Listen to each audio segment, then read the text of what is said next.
Bonjour à tous et bienvenue dans ce point technique dédié au café. On attaque avec le rappel légal habituel. XTB France informe les participants que la présentation à venir et les informations qui vont être dispensées ne constituent pas en aucune manière une sollicitation ou une incitation à acheter ou vendre des produits financiers.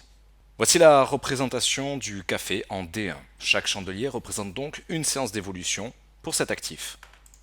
Les clients le savent bien, nous avons eu l'occasion de trader à de nombreuses reprises à la baisse au sein du canal descendant distinguant l'essentiel des cotations entre le début du mois de mars 2015 et le début du mois de juin de cette année. En effet, à l'occasion des séances du 3 au 10 juin, une véritable sortie de ce canal descendant de long terme a été opérée. Depuis, le café évolue dans un autre canal, cette fois-ci ascendant. Quelques précisions s'imposent. Nous ne traitons ici le café qu'en laissant ouvertes les opérations considérées au moins 1 à 2 semaines. Il s'agit donc d'un horizon d'investissement de swing trading et non pas de scalping ou de day trading. Plusieurs considérations techniques majeures sont à préciser. Comme vous le voyez via le canal ascendant distingué entre ce support et cette résistance oblique en pointillé rouge, la valeur du café est en train de tester cette zone d'accumulation du prix distinguée sur 141 qui est à la fois une valeur technique et symbolique.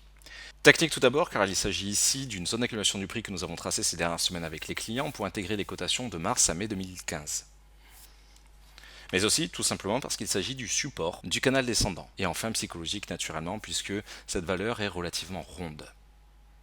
Naturellement, il ne s'agit pas de rentrer sur ce marché-là un vendredi soir. Nous aurons plutôt l'occasion de le faire lundi, et notamment en cas de pullback haussier, en direction des 23,6 de retracement de Fibonacci, autrement dit en direction de la cotation de 144,45, puis pourquoi pas en guise de deuxième objectif à la hausse, les 148,60, autrement dit les 61,8% de retracement de Fibonacci de long terme, avant, dans un dernier temps, d'envisager les 0% de Fibonacci de moyen terme, la cotation de 154,80.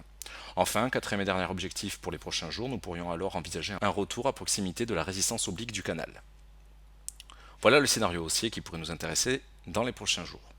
A l'inverse, si ce support oblique venait à rompre, au même titre que les 38,2 de retracement de Fibonacci, soit la cotation de 138,0, nous serions alors tentés de viser les 50% de retracement de Fibonacci de moyen terme, donc la cotation de 132,85, et enfin les 127,75, autrement dit les 78,6 de retracement de Fibonacci de long terme. Se poserait alors la question, à ce moment-là, d'un possible retour au sein du grand canal descendant. Ainsi, le café est donc à la croisée des destins. Réponse lundi, nous aurons l'occasion d'abattre nos opérations la semaine prochaine, mais sachez d'ores et déjà que notre préférence est haussière.